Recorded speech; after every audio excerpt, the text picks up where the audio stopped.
Alright, the storm is over, but the marks have certainly been left. Let's take a look at how much rain has fallen, or how much rain fell last night. Look at that.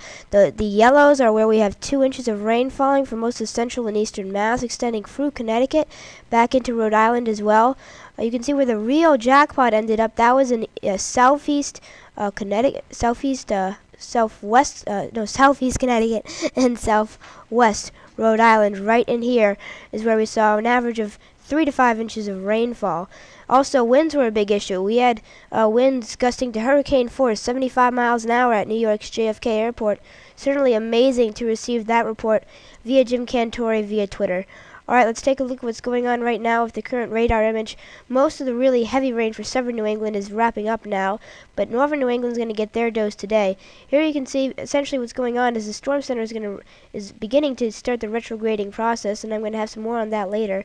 But here, you can see in the southern New England radar how things are basically just lightening up for most of southern New England, and you have the heavy stuff that's really just getting itself going further north. You take another look at the rainfall map. You can see how rainfall amounts really just cut off once you get into central and northern New England.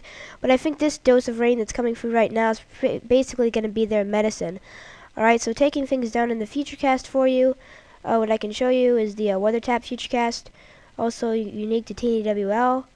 And let's wait for this to load up here. By the time we get to 5 p.m. today, for the St. Paddy's Day parades, I think we'll be seeing showers in southern New England. The rain might be falling very heavily in parts of southern New Hampshire, and I think most in northern New England will be getting their snowfall. What's happening is the storm has a very low pressure center. The low pressure in that center is very low, so it's generating its very own cold air. As the storm center retrogrades in and around New England, the cold air is just going to continue to generate. That's going to allow temps to dip below freezing tomorrow morning, which, look, by 8 a.m. tomorrow morning, we've got snow falling from Maine to New Hampshire. So essentially what's going on is as the storm generates its cold air, we could be looking at some snow developing. Alright, so that might be an interesting thing to see there. At this point, I think the most likely scenario is that we won't see that much snow. I don't think it's just going to be a whole line like that. And you can see in the next frame, what happens is, as you go through time, through the morning Monday, it actually all the way even extending into eastern Mass. This is possible, but at this point, I think the more likely scenario is that we do see a wintry mix or rain in southern New England, and we could easily see some snow getting cranked out of this further north. Alright, so that's just an interesting thing to keep an eye on. Now, taking things down into the long range, let's take a look at the GFS. And here's the storm exiting. By the time we get to Wednesday, Wednesday's setup, essentially what you're talking about is colder air kind of behind the storm, but it's not really that cold. It's not one of those storms where you see really cold air behind the storm. It's not, because it's not one of those kinds of storms. It's just that simple.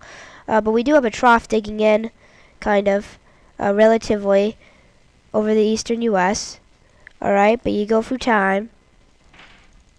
Whoa, that wasn't expected. Sorry about that, folks.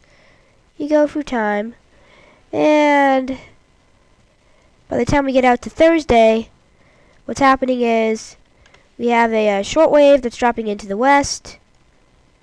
I can just draw the short waves dropping into the west. We've got a pretty good deal of mild air over the east. You go through time. By the time we get to Saturday, there is a lot of warm air just opening up over the eastern U.S. You've got a ridging that's going on, so just warm air is opening up. I've just discovered these new tools that I can use with the brand new TNWL forecaster, so sorry if I become a little artistic with the weather maps here. But here you go through time, and that short wave develops into quite a storm. You've got snow on the back side, probably more severe weather on the front side by the time we get to Saturday. And you go for some more time. By the time you get to Monday, it's basically coming through New England. It's just soaking us. And you've got, I mean, the GFS certainly, there's no doubt that the GFS is superimposing this for sure by the time you get out in here. But even then, it's kind of exciting to see. And we do get some snow on the back side by the time we get to, let's say the 22nd of March, 21st of March maybe.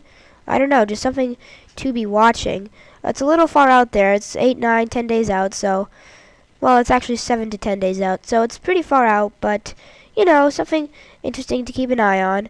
But basically summarizing the forecast for you in the 7-day forecast, again, we're going to be talking about, wait a second folks, we're going to be talking about, again, some showers for southern New England today, temps in the 40s, southern New England, temps in the, 30s further north, 42 for tomorrow in Boston, again with that little snowflake on the map. Again, we're going to be talking about colder air for tomorrow, little snowflake. And then the next 5 days after that, St. Patty's Day, we should be nice. Temps rising into the 70s by next weekend for most of southern New England. It's going to be a little cooler for the north. And then again, the possibility of that storm coming 7 to 10 days out. It's still pretty far out. But that's basically the way I'm thinking of things right now. That's it for now. See you guys later. It's Nick for the New England Weatherlife.ning.com.